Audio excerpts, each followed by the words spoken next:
in your opinion, what is the psychology behind being a Democrat and a Republican in America, the different nuances that separate the two? That's a very good question, and I think there are a couple of ways of looking at that. One is from the point of view of the politicians, one is from the point of view of what's happening during an election, and the other is the point of view of the average person in the street on a day-to-day basis. You know, on a day-to-day basis, you know, we grow up with certain ideas, we grow up with certain beliefs, we're taught certain things, we change our mind. There really isn't that much difference. You know, people are people. And you may have some people who are more moderate on one side or the other, some people who are more radical on one side or the other, there are disagreements. But basically you get a couple people in the room, they may disagree, and it's going to be a friendly discussion.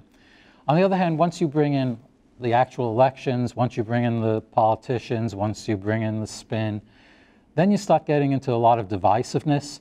And then I think what happens is that the psychology of the way the media handles it, the way the politicians and their handlers make it work, it can become very divisive.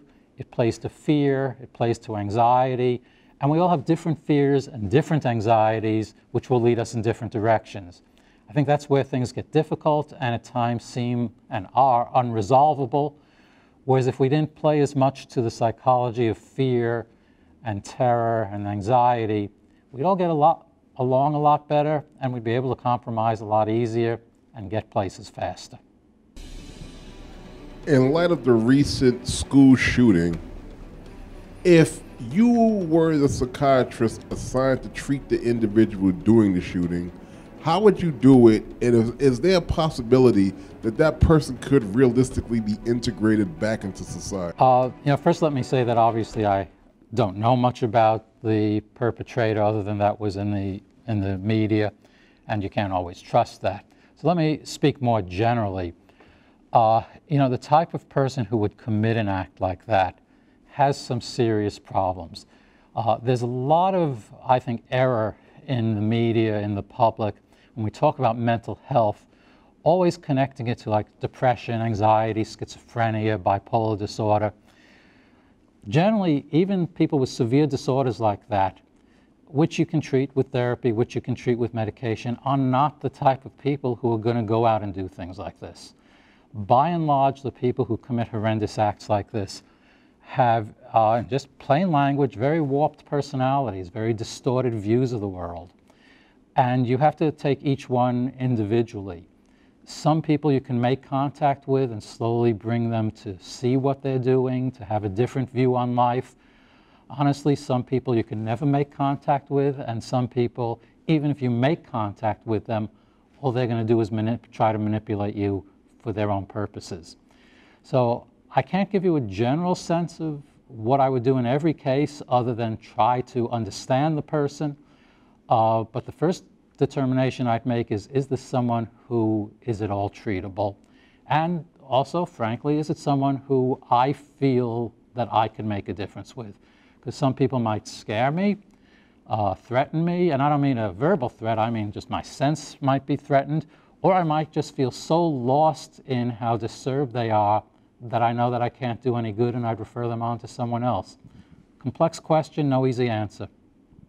Does your training actually teach you how to discern whether or not a person is really moving in the right direction, or are they being manipulative?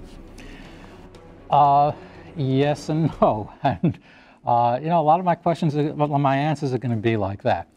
I am trained to look for inconsistencies. I'm trained to look for either big indications or subtle indications that what someone's telling me may not all hang together. Now, that doesn't always mean it's intentionally manipulative, but it means that something's going on. So there's an aspect of learning how to try to sort out what's happening and how credible it is.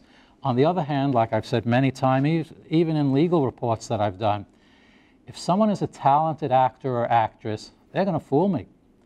And there's no learning that is going to best someone who devotes their entire life to learning how to manipulate others. You're probably not going to catch them unless you have the actual evidence that they've done something. So yes, there are things you can look for, but it's far, far, far from foolproof. Last question, switching gears. Today, Donald Trump is a viable candidate for the presidency of the United States. Has America lost its damn mind? Boy, and I like to stay nonpartisan, so let's not talk at all about what Donald Trump stands for, whatever that is, if you can figure it out, but we'll stay away from there. Let's not talk about the content. Let's just talk about the persona that's out there. The way I put it is, America is hungry to be excited about someone, to be excited about something, to feel that something is going to change, to feel that things are moving.